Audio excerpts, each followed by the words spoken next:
हरिहंत सिद्ध सूर्य उपाध्याय साधु सर्व अर्थ के प्रकाशी मांगे लिख उपकारी है। तिनको स्वरूप जाने राग ते भई जो भक्ति काय को नवाई स्तुति को। धन्य धन्य तिन ही ते काज सब आज भाए कर जोड़े बारे बारे वंदना हमारी है। मंगल कल्याण सुख ऐसो हम चाहत है। हो मेरी ऐसी दशा जैसी तुम धारी है। हो मेरी ऐसी दशा जैसी हो मेरी ऐसी दशा जैसी तुम धारी है। क्षत्र चूड़ामणि नामक ये ग्रंथ और जीवनधर स्वामी का ये चिंतन धीरे धीरे वैराग्य की तरफ बढ़ता चला जा रहा है। बढ़ते हुए इस चिंतन में कल तक वे इस बात के बारे में विचार कर चुके हैं कि यह मेरे दुख का मूल कारण, मेरे बंधन का मूल कारण, या फिर यूं कहें मेरी अपवित्रता जो है वो मेरे ही आश्रव परिणाम है। शरीर की मलिनता ये मेरी मलिनता नहीं है, यह परद्रव्य है, पृथक द्रव्य है। लेकिन जो अंतर में राग द्वेष मोह की विकृति है ये मलिनता तो मेरी है। ये बात बहुत अच्छे से यहाँ समझा दी गई। आचार्य देव ने ये कह दिया कि तू गलती से भी ऐसा मत समझ लेना शरीर को देखकर कि मैं कितना अपवित्र हूं। ये अपवित्रता भले ही जो कि त्यों बनी रहे, फिर भी तू भगवान बन सकता है, वीतरागी सर्वज्ञ हो सकता है, अनंत सुखी हो सकता है। माने शरीर की मलिनता तेरे अनंत सुख को प्रकट करने में बाधक नहीं है। साधक भी नहीं कह सकते, लेकिन ये मलिनता बाधक नहीं है। देह की मलिनता ये बाधक नहीं है। देह को साधक कहा था उपचार से, है ना, लेकिन देह की जो मलिनता है ये बाधक नहीं है, केवल ज्ञान ले सकता है। लेकिन ध्यान रखना तेरे अंदर में जो खुद की मलिनता है वो बाधक है। बोले वो कौन सी मलिनता है? तो फिर ये आश्रव भावना लिख करके कह दिया कि तेरे अंदर में होने वाले कषायों के भाव, विकार के भाव, राग द्वेष काम क्रोध आदि के परिणाम, ये सब आश्रव हैं।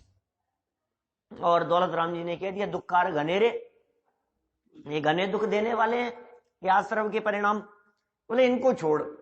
अब ये टेंशन में आ गया।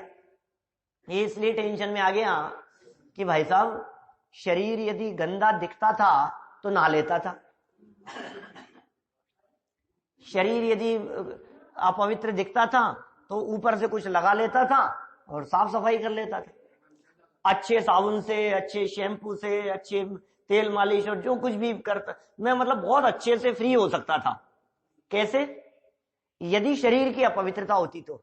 अब टेंशन मुझे इस बात की हो रही है कि ये जो आश्रम वाली जो मलिनता है इसको कैसे धोऊं? क्या बात समझ में आ रही है आपके?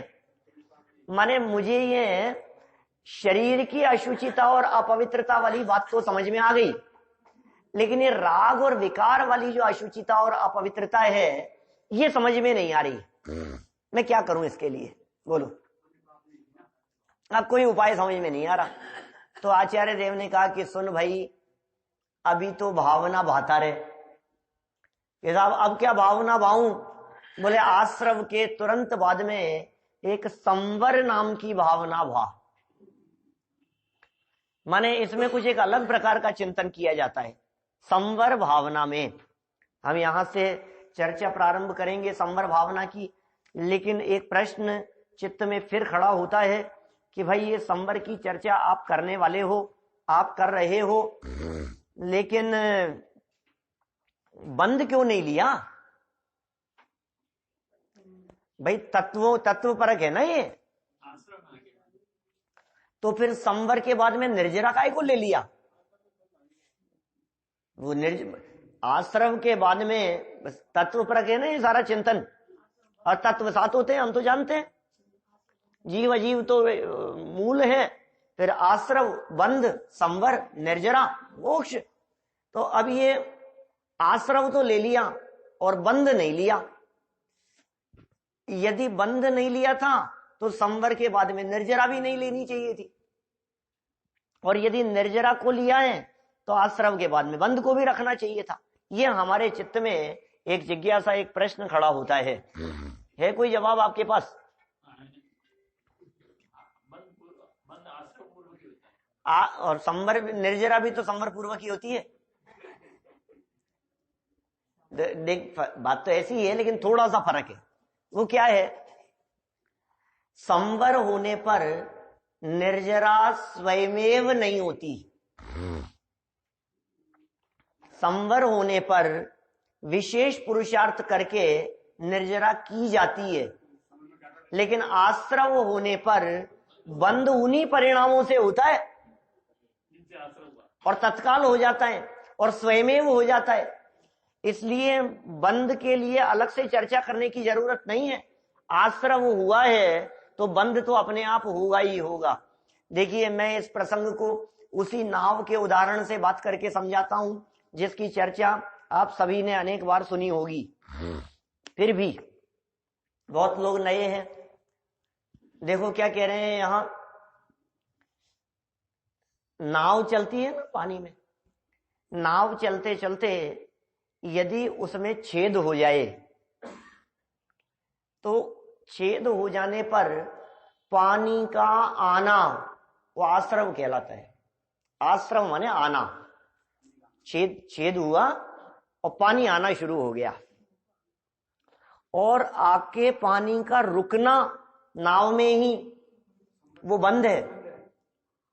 इकट्ठा होना, रुकना माने पानी का आके एकत्रित होना, इकट्ठा होना, ये बंद है। और आते हुए पानी का आना रुक जाना माने छेद पर हमने डाटा लगा दिया, ये है संवर, कि अब नया नहीं आएगा। और जो पहले का भरा हुआ पानी है उसको निकालना, ये है निर्जरा, बराबर। और पूरी तरह से पानी का निकल जाना, ये है नाव का मोक्ष।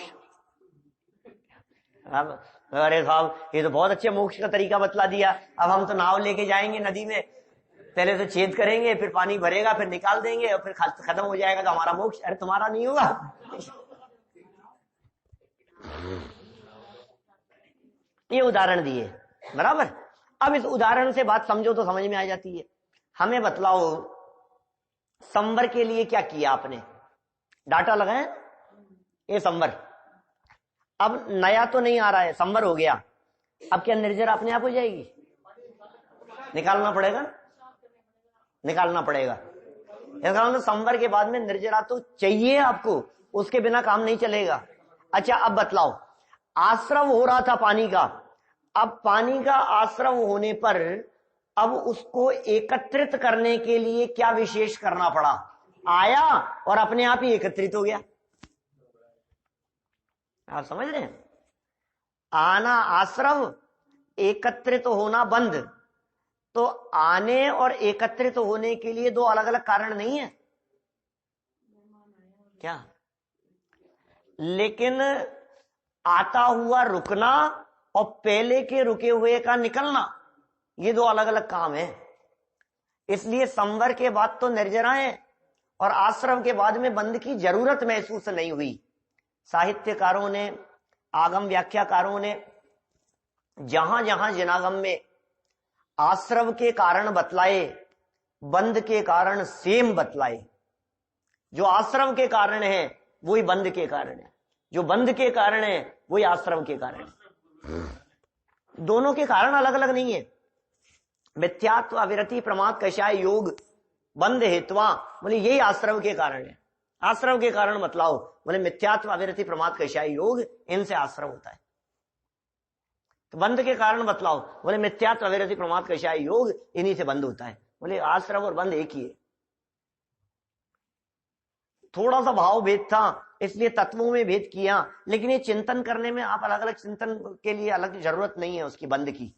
इसलिए आश्रव के तुरंत बाद में बंध न लिख करके सीधे संवर अनुप्रेक्षा की चर्चा की, और संवर अनुप्रेक्षा की चर्चा करते हुए बहुत स्पष्ट शब्दों में आपको निश्चिंत कर दिया, निर्विकल्प कर दिया। घबराने की जरूरत नहीं है। अरे साहब बहुत पाप हो गया, अरे साहब बहुत काम, मैंने कैसे खोटे काम किए हैं आपको पता नहीं है। बोले डरे मत, भूल जा, तेरे पास में है कुछ पावर, तुझे पावर का पता नहीं है। अपने परिणामों की कुछ अभूतपूर्व पावर है, उस पावर का तुझे अंदाजा नहीं है। उस पावर के बल पर तू नए आते हुए कर्मों को भी रोक सकता है और पुरानी गंदगी को भी धो सकता है। ये दोनों काम कर सकता है, और ये दोनों की शक्ति कहीं बाहर नहीं है, ये दोनों की शक्ति मेरे में ही मौजूद है। हाँ, बंद के बाद में फिर मोक्ष शब्द का लिखा। देखो चलो कोई बात नहीं, क्या कह रहे हैं यहाँ, संवर अनुप्रेक्षा 537 नंबर पेज और 58 नंबर का यह श्लोक। इस श्लोक में क्या कहते हैं? संरक्ष्य समितिम गुप्तिम अनुप्रेक्षा परायण है, तपः संयम धर्मात्मा त्वं स्याजित परीशः।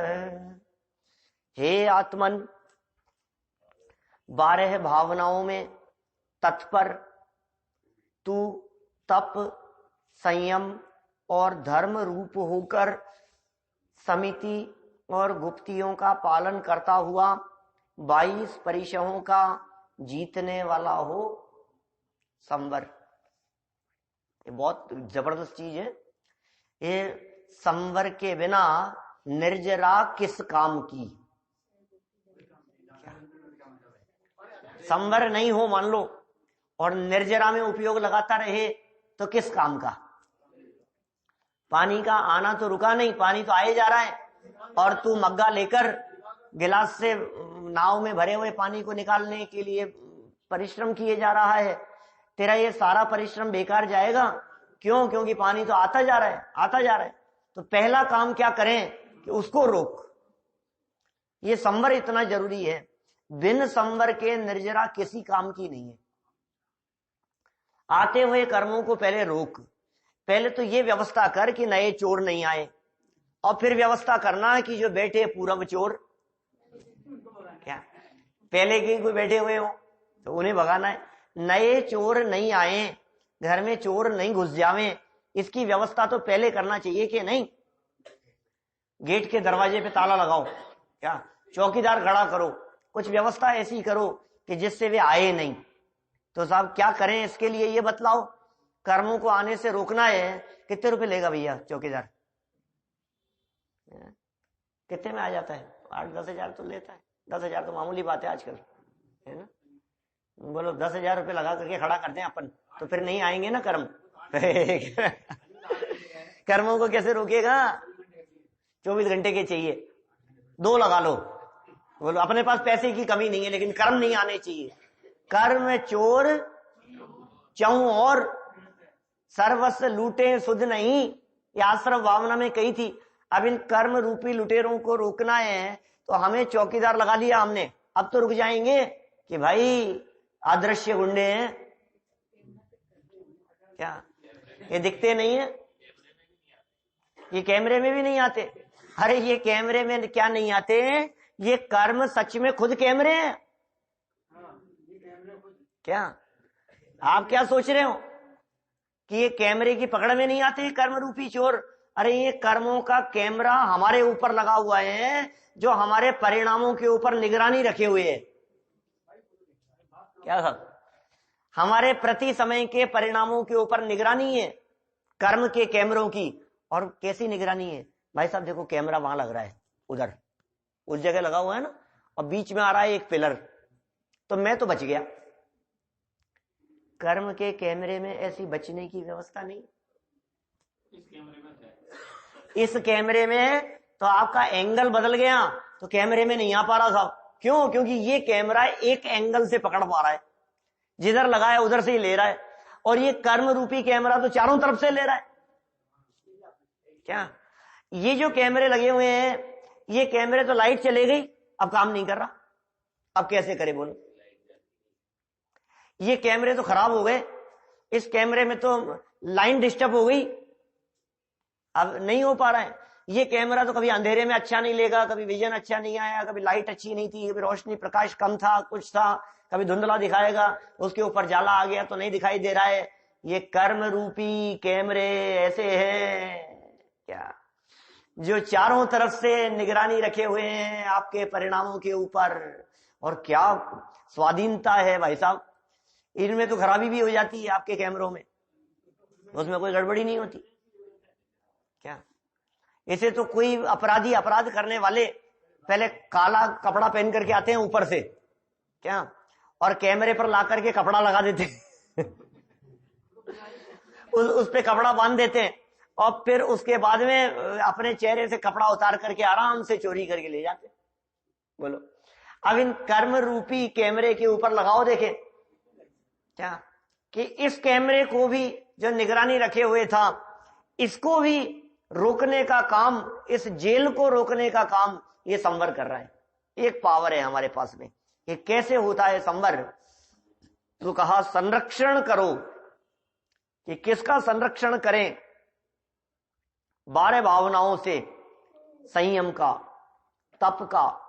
तू तप रूप हो जा, तू संयम रूप हो जा, तप से होगा संवर, गुप्ती से होगा। तत्वार्थ सूत्र में उमा स्वामी आचार्य 9वें अध्याय में कहते हैं, स गुप्ती समिति धर्म अनुप्रेक्षा परिचय जय चारित्रयी आश्रव निरोध संवर है। सूत्र है, 9वें अध्याय का पहला सूत्र है, आश्रव निरोध संवर है। आश्रव के निरोध रोकने का नाम संवर है, संवर है। आश्रव के रुकने को संवर कहते हैं। कि होता कैसे, ये संवर समझ में नहीं आया। बोले स माने वह संवर, गुप्ती समिति धर्म अनुप्रेक्षा परिचय जय और चारित्र, इनसे होता है। ये ले लिया इन्होंने यहां वादीप सिंह आचार्य देव ने, ये शब्द लिख दिए यहां। गुप्ती ले ली इन्होंने, समिति ले ली, संयम ले लिया, तप ले लिया, और परिचयों को सहना ले लिया, ये सब बातें इन्होंने ले ली। अरे वही तो नहीं है, वो समझाएंगे, वो समझाएंगे। देखो आप अभी यहां अपन चलते हैं, पहले सरल अर्थ पढ़ो, सरल अर्थ में क्या कह रहे हैं, फिर हम विस्तार से उस बात को समझाएंगे। हे आत्मन, तुम 5 समितियों और 3 गुप्तियों का पालन करो। 5 समितियों का पालन करो, 3 गुप्तियों का पालन करो। क्या होती है भाई साहब ये समितियां, क्या होती है? 5 समिति और 3 गुप्ती को अष्ट प्रवचन मात्रिका कहते हैं। ये 5 समिति कौन कौन सी है? हाँ बोलो।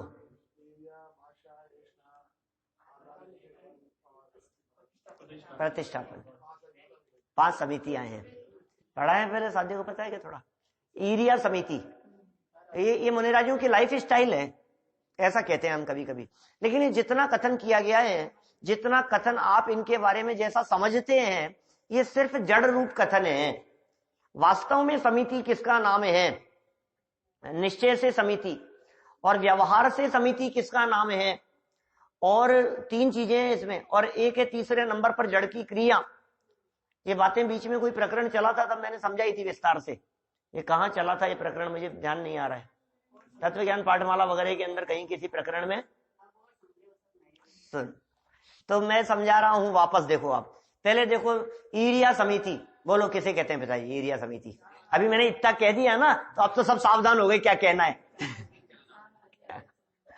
यदि मैं ये नहीं कहता इतनी बात भैया, तो ईरिया समिति के बारे में निश्चित तौर पर 90-95% आप लोगों में से ऐसे कहते सब लोग कि 4 हाथ जमीन देख करके चलना, ये ईरिया समिति है। क्या सब इसे ईरिया समिति कहा जाता। लेकिन कमाल किया है टोडरमल जी ने, गजब कर दिया टोडरमल जी ने। यहीं बैठ करके लिखी मोक्ष मार्ग प्रकाशक में वो गहराई की बातें कि भाई ये कहां तू 4 हाथ जमीन देख करके चलने को ईरिया समिति समझ रहा है? कि हाँ, जब चलते हैं तो 4 हाथ जमीन देख करके चलने रूप प्रवृत्ति भी होती है, लेकिन अंदर में 3 कषाय चौकड़ी के अभावजन्य शुद्ध परिणति उसके होने पर, वो तो है निश्चय से समिति। 5 इंद्रियों और मन को बाहर से समेट लेना, उसका नाम है समिति। सीमित हो जाना।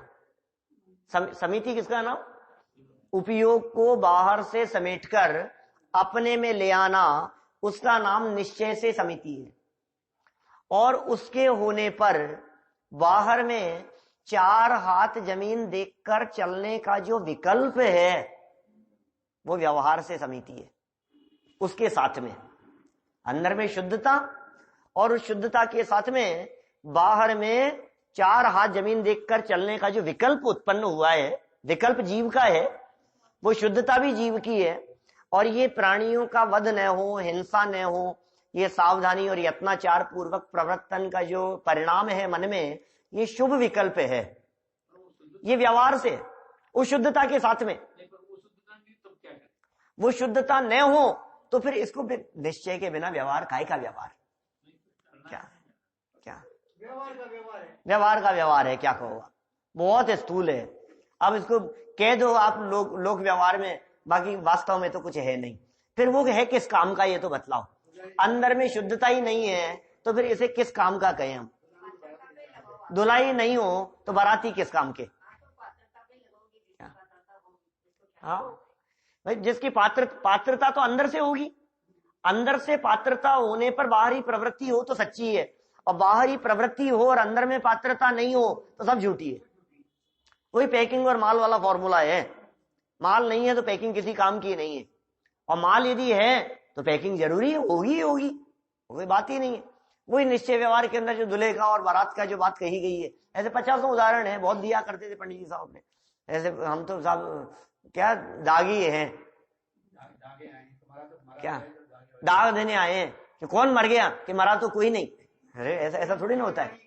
बिना मुर्दे के क्या आप दाग देने वाले कैसे हो सकते हो? उसके बिना नहीं हो सकता।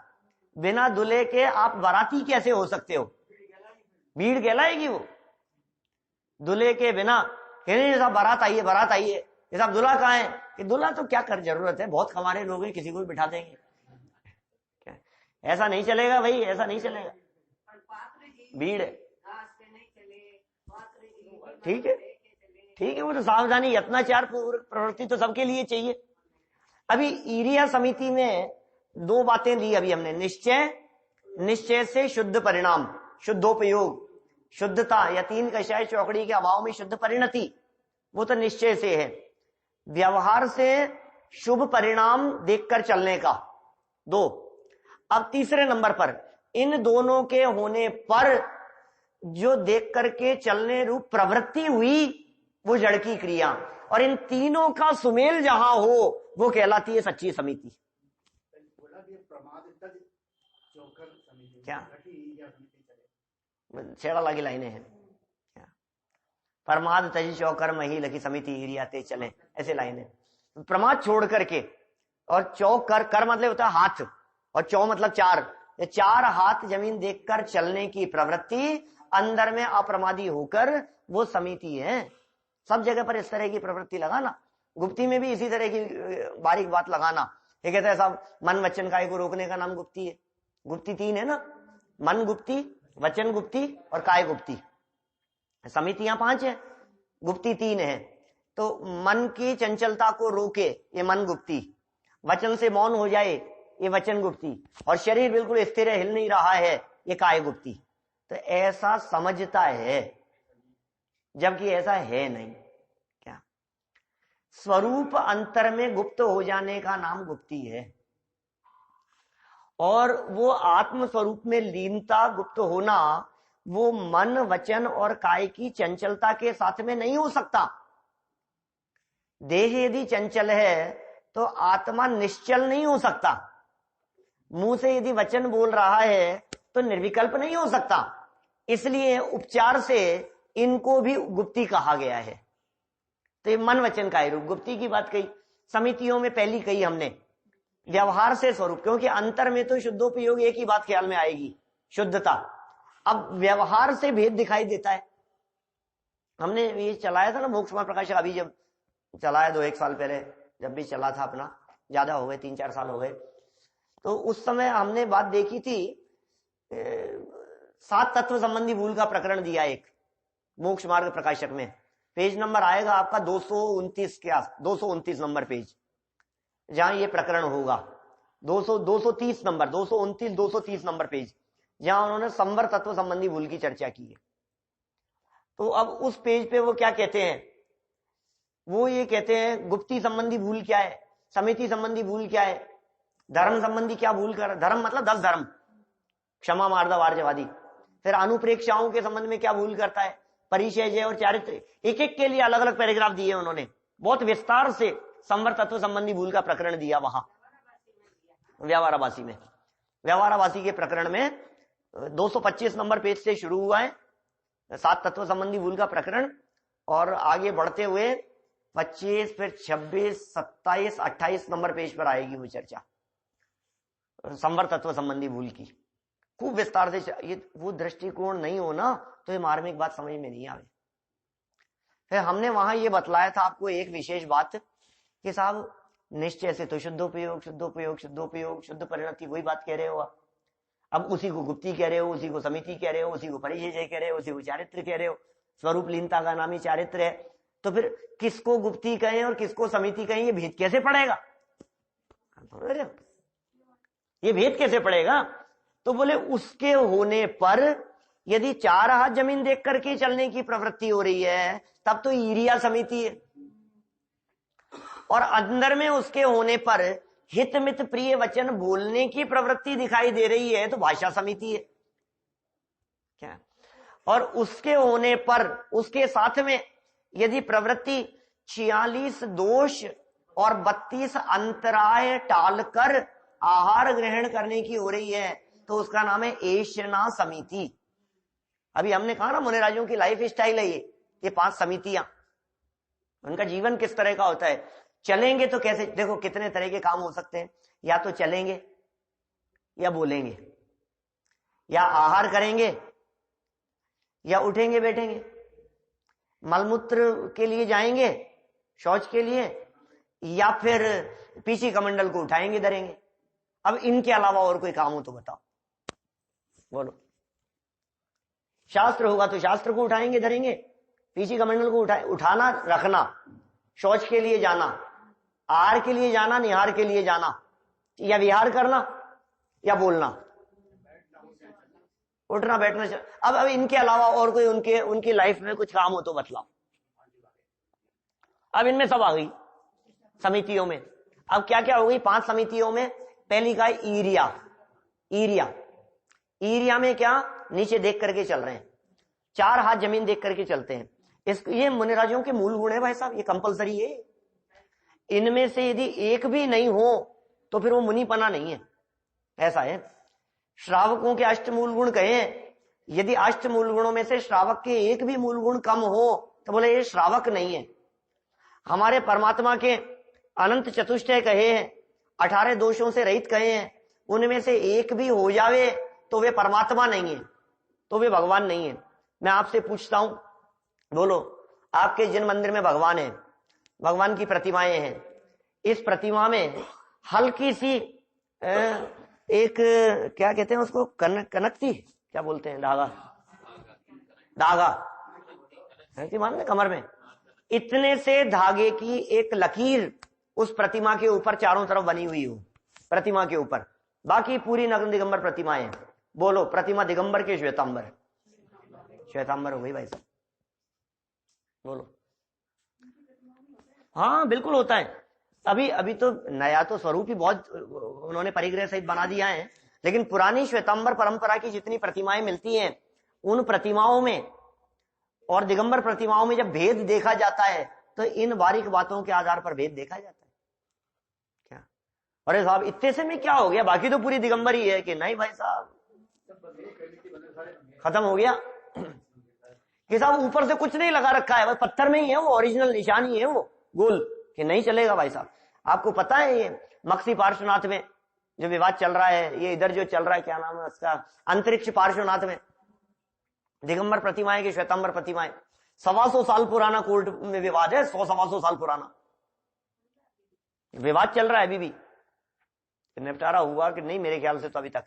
हम गए थे वहां कोई 20 साल पहले, 20 साल तो नहीं हुए, 2003 जनवरी 2003 की बात है, 2003 जनवरी तो नहीं लेकिन 2003 में गए थे वहां, वाशिम गए थे, एक विधान का आयोजन था और वहां से फिर हम अंतरिक्ष पार्श्वनाथ गए।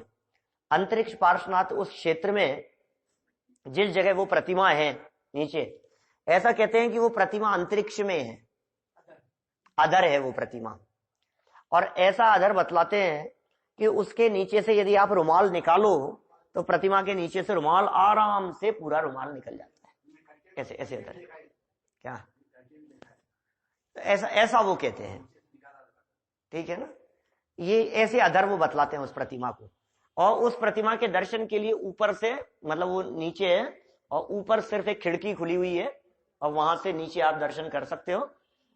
आपने देखा था? हाँ, आपने 82 में देखा था, हमने तो बहुत बाद में देखा है आपके। तो वो वहां से दर्शन, और वो बंद है वो, और दर्शन अलाउ नहीं है, नहीं अलाउ ही नहीं है, दिगंबर श्वेतांबर किसी के लिए अलाउ नहीं है, बस वो खिड़की में से ही अलाउ है, और विवादास्पद है वो कि दिगंबर है कि श्वेतांबर है, ऐसा दिगंबर श्वेतांबर का विवाद है वहां। सो मुझे ये कहना है कि इतनी सी बात यदि हो तो आप उसे दिगंबर प्रतिमा मानोगे कि नहीं मानोगे? क्या कोई भी छोटा सा कुछ हो, अब वो दिख रही है कि नहीं दिख रही है, हम कह रहे हैं कि नहीं साहब ये तो नहीं है, वो कह रहे हैं कि साहब ये यहाँ कनकती बंधी हुई है, हम कह रहे हैं कि ऐसा। बोलो एक यदि छोटा सा कान में कुंडल पहना लिए जाए प्रतिमा के, तो बोलो आप मानोगे कि नहीं? अरे इतनी सी तो, बाकी तो पूरी है, कि नहीं भाई साहब एक भी कमी है ना तो वो दिगंबर प्रतिमा नहीं है, एक भी कमी है तो वो दिगंबर मुनि नहीं है, एक भी कमी है तो वो श्रावक नहीं है। समझ में आ रही है बात? नहीं है साहब, बिल्कुल नहीं है। माने एक एक चीज कितना बारीकी से पकड़ता है जैन दर्शन। तो ये कह रहे हैं कि कोई यदि चल रहे हैं, मान लो अभी इरिया समिति की बात कर रहे हैं अपन, और यदि वो देख करके चल रहे हैं इधर उधर, तो आप समझ लो इसका मतलब यह है कि ये इरिया समिति का पालन नहीं हो रहा है, गति भी धीमी होगी, तेज हो तो भी चलेगी लेकिन नीचे देख करके हो, नहीं बिल्कुल देख करके चलेंगे। यदि वो देख करके नहीं चल रहे हैं तो फिर वो योग्य नहीं।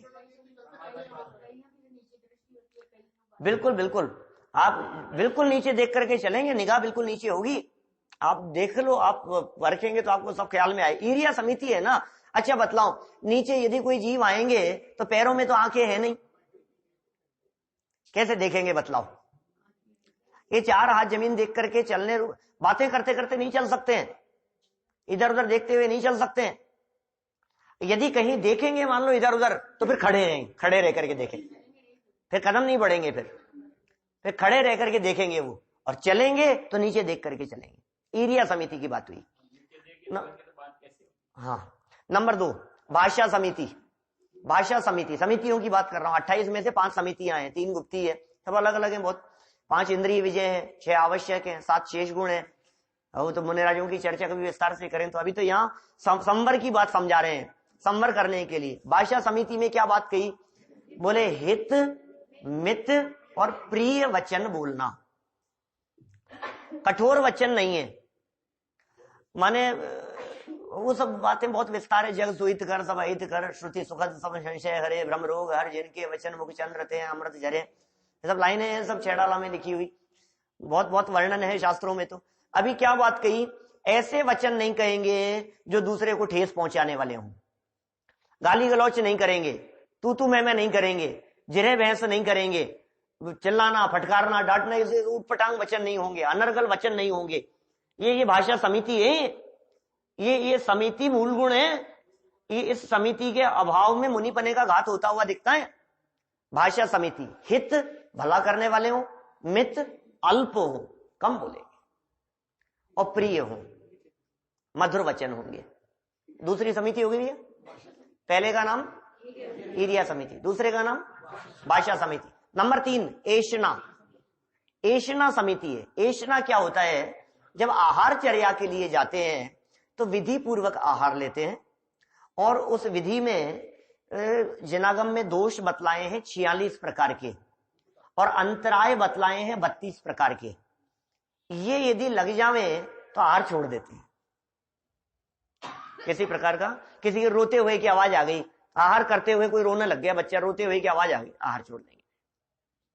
कोई मल दिख गया, कहीं अग्नि जलती हुई दिखाई दे गई, ये सब अंतराय की चर्चा है। कहीं बर्तन गिर गया, लाइट जलती हुई, ये सब जो चीजें, अग्नि है, लाइट को अग्नि माना गया है इसलिए, क्योंकि लाइट की चर्चा तो शास्त्रों में है नहीं, लाइट ही नहीं थी उस जमाने में 40-50 साल पहले, तो वो उसको अग्नि का उल्लेख है ना शास्त्र में। ये अग्नि है, ये अग्नि है, ये जला देती है, ये व्यक्ति जल जाता है, इसके अंदर करंट है, इसके अंदर अग्नि का, एक जीवों की हिंसा हो रही है इसके जलने में। तो ये यदि दिखाई देवे आहार छोड़ देते हैं। तो एष्णा क्या सा, हाँ वो इसमें नहीं है, 28 में नहीं है, 28 में वो चर्चा नहीं है, वो तो प्रतिमाओं में है, श्रावकों की प्रतिमाओं में।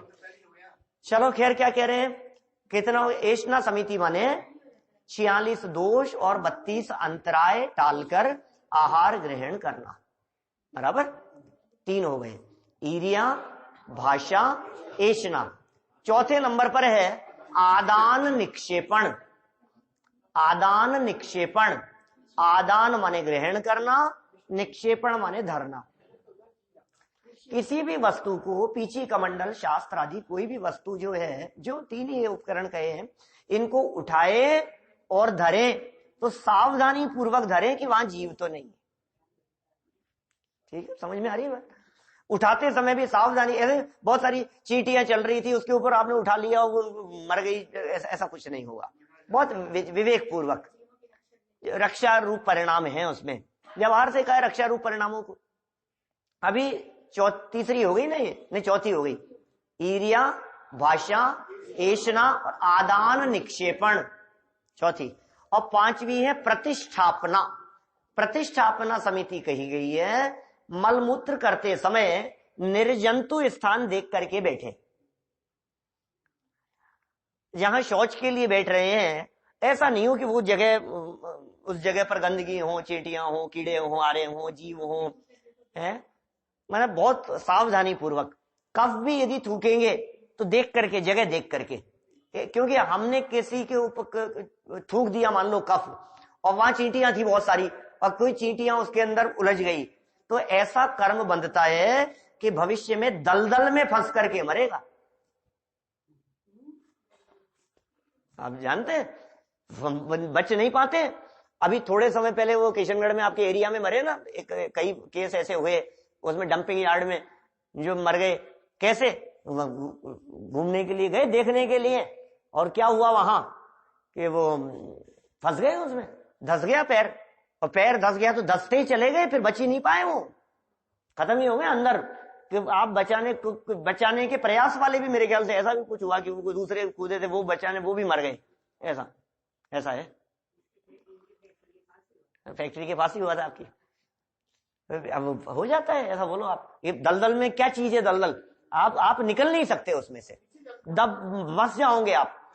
अभी ये क्या हुआ, आपने कब थूक दिया और चींटी भी उसके अंदर तड़फड़ा रही है, अब वो उसमें से निकल नहीं सकती, फंस गई वो। ऐसा कर्म बनता है। सावधानी, हर क्रिया सावधानी रूप होनी चाहिए, ये सिखाती है हमारी जनवाणी। 5 हो गई है, ईरिया, भाषा, एष्णा, ईरिया, भाषा, एष्णा, आदान निक्षेपण और प्रतिष्ठापना, ये 5 समिति है। चैड़ाला में चर्चा चलेगी तो करेंगे विस्तार से चर्चा, जब आएगी तब, है ना। देखो, तो ये 5 समिति, 3 गुप्ती हो गई। गुप्ती के नाम बतला दिए, मन, वचन, काय। मन, वचन, काय, इनकी चेष्टा का रुकना, क्योंकि गुप्ती कह रहे हैं मन, वचन, काय, इनको योग भी कहते हैं। जब इनकी चंचलता होती है तो योग कहलाता है, जब चंचलता रुकती है तो गुप्ती कहलाती है। योग है, नमोहु त्रियोग समारी के, शेड़ाला का मंगलाचरण है, तीनों योगों को संभाल करके है, मन, वचन, काय, तीनों योगों को संभाल के, माने ये 3 योग कब है, चंचलता हो रही है तो संभालने की बात कही। अब इनकी स्थिरता रुक गई, मतलब अस्थिरता रुक गई, स्थिर हो गए तो कहलाए गुप्ती। समिति हो गई, गुप्ती हो गई। फिर क्या कहा इन्होंने, गुप्ती, समिति, धर्म शब्द का प्रयोग आया, धर्म रूप होकर। 10 धर्म कहें, क्षमा, मार्दव, वार्दव आदि सब सुनते हैं प्रतिवर्ष आप लोग, 10 धर्म। और फिर क्या कहा, धर्म अनुप्रेक्षा, अनुप्रेक्षाओं का चिंतन तो चल ही रहा है अपना, बराबर, और 22 प्रकार के परिशह कहे उन्होंने, परिषोडव्या परिशः, ऐसी व्याख्या की है उमा स्वामी आचार्य ने। और उन्होंने कहा है क्षुत पिपासा शीत उष्ण दंशमशक नाग्न्या अरति स्त्रीचर्या निषेध्या शय्या क्रोश वध याचना लाभ रोग तृण स्पर्श मल सत्कार पुरस्कार प्रज्ञा ज्ञाना दर्शनानी। 22 परिषद है। उमा स्वामी आचार्य का सूत्र बोला है मैंने, 22 परिषदों के नाम बतलाने वाला। क्षुधा, तृषा, शीत, उष्ण माने सर्दी गर्मी, कांटा लग गया, दंश मशक, नग्नता, ये सब परिचय हैं जो मनुष्य जीवन में होते हैं। ये सब ये कह रहे हैं इन सबको जीतने वाला हो, इन सबको जीतने वाला। ये सब संवर के हेतु बतलाए जा रहे हैं।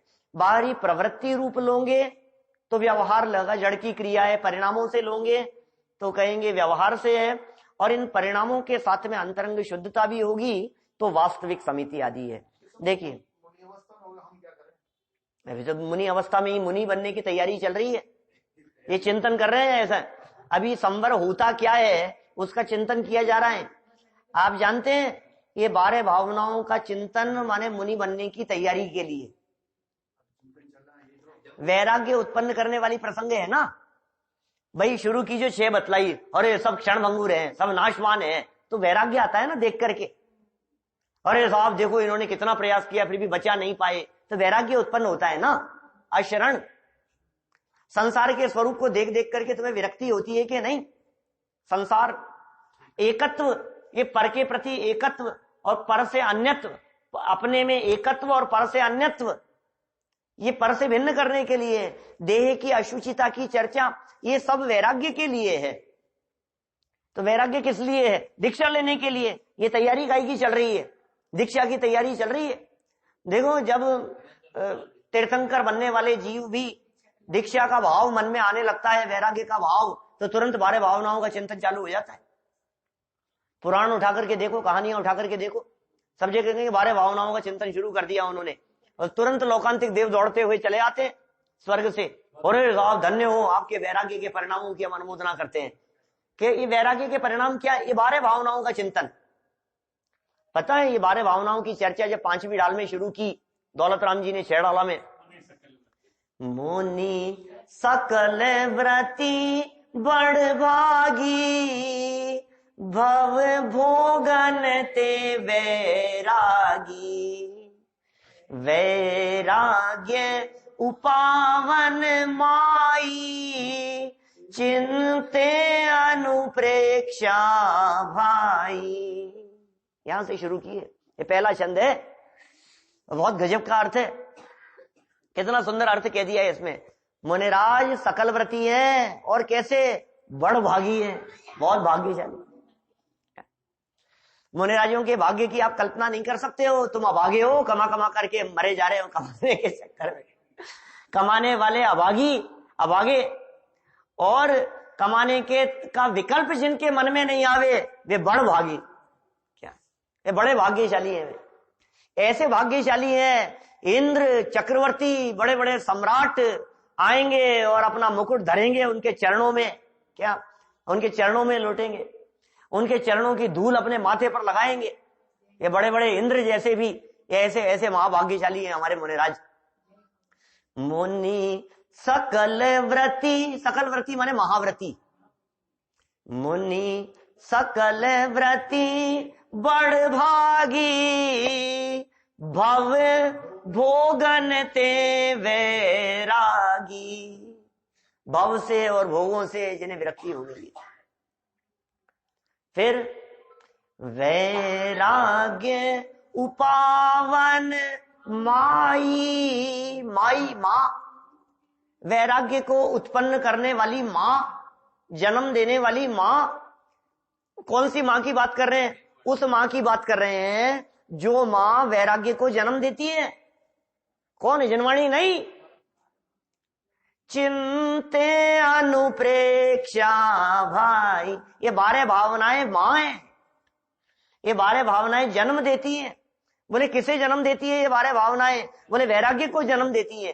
ये 12 भावनाएं वैराग्य को जन्म देने वाली मां के समान है। इसका चिंतन करते हैं मुनिराज। ये चिंतन चल रहा है और वैराग्य नहीं हुए, तो इसका मतलब ये है कि तूने चिंतन अभी गहराई से किया नहीं है, तूने चिंतन शास्त्राधार से किया है। अभी तो शास्त्राधार से भी तो नहीं होता है क्या? तो बोले आगम क्या कह रहा है, इस आधार पे पहले चिंतन चले, और चिंतन चलते चलते जब वो चिंतन की एक लेवल, एक स्टेज क्रॉस होती है, तो फिर सब छूट जाता है। अभी देखना ये स्थिति जीवनधर कुमार के जीवन में आने वाली है। संवर्ग भावना का चिंतन करते हुए आगे बढ़ रहे हैं। सरल अर्थ पढ़ के पूरा करते हैं, समय हो गया है अपना। हे आत्मन, तुम 5 समितियों और 3 गुप्तियों का पालन करो। ये अष्ट प्रवचन मात्रिका कहलाती है। 28 मूल गुणों में भी ये 8 प्रमुख हैं, 28 में भी ये 5 प्रमुख कहे हैं, और इन 8, जिनमें 5 तो समितियां और 3 गुप्ती। बोले इतना सा भी यदि ज्ञान है ना, 3 गुप्ती का और 5 समिति का, तो मुनि पना चलेगा, बाकी और की जरूरत नहीं है। इतने मात्र से काम हो जाएगा। अभी इनमें ही थोड़ा विस्तार करें मध्यम, तो 5 और जोड़ देते हैं, 5 प्रकार का चारित्र, ठीक है ना, तो फिर हो जाते हैं 13। वो 13 प्रकार का चारित्र कहलाता है। 5 महाव्रतों को जोड़ दो, तो 5 महाव्रतों को जोड़ दिया। 5 महाव्रत माने हिंसा, झूठ, चोरी, कुशील, परिग्रह, 5 से रहित 5 महाव्रत, 5 समिति, ईर्या, भाषा, ऐषणा, आदान निक्षेपण और प्रतिष्ठापन। 5 महाव्रत, 5 समिति और 3 गुप्ती, ये 13 प्रकार का चारित्र कहलाता है।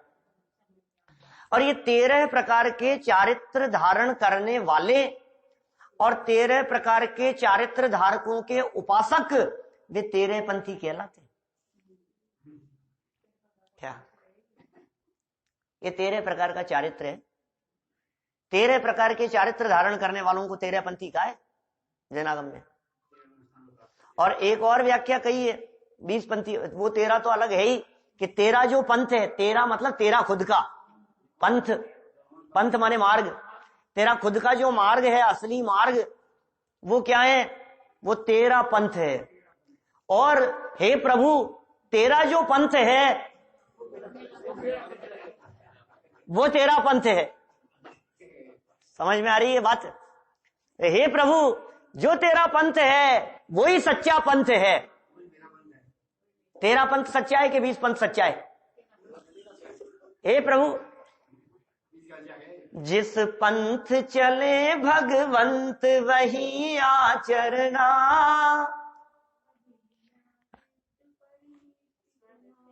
अब लिया सिद्ध परमेश्वर तुम्हारा शरणा, क्या सिद्ध चक्र विधान की है क्या कहीं? अच्छा, भजन गाते हैं समर्थ प्रकाश जी वो है। माने ये क्या, ये 13 पंथ, वो 13 पंथ हो गया।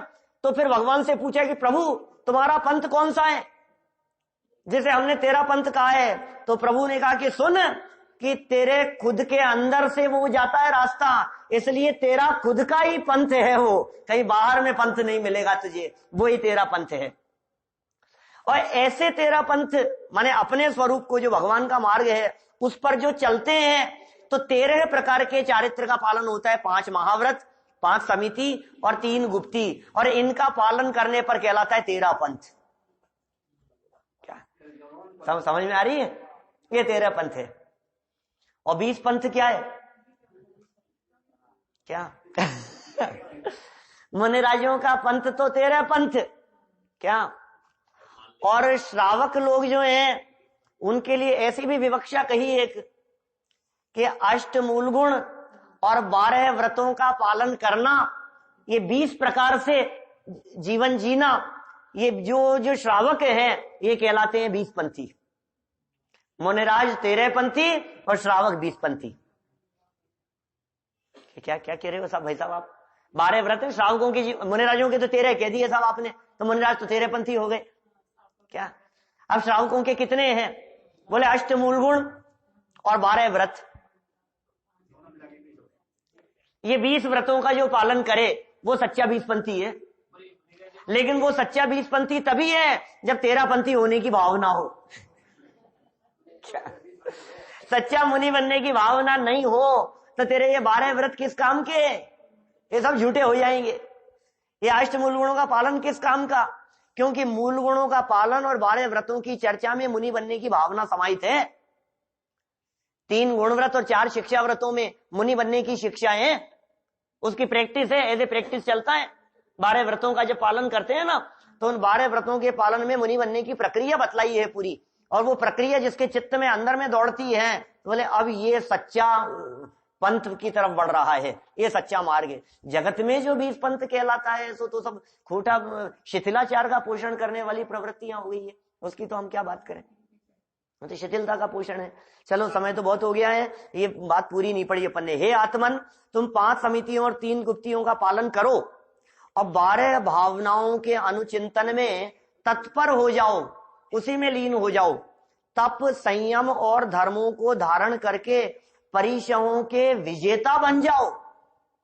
ये अपने आप को संबोधन, हे आत्मन कह करके जीवनधर स्वामी अपने आप को संबोधन कर रहे हैं। और जो संबोधन जीवनधर स्वामी ने आत्मन कह करके किया है, हम सब भी आत्माएं हैं, ये सारी बातें हमारे जीवन में भी लागू हो और हम सबका जीवन ऐसा परम उत्कृष्ट बने, इसी मंगल भावना से बात को यही विराम देता हूं।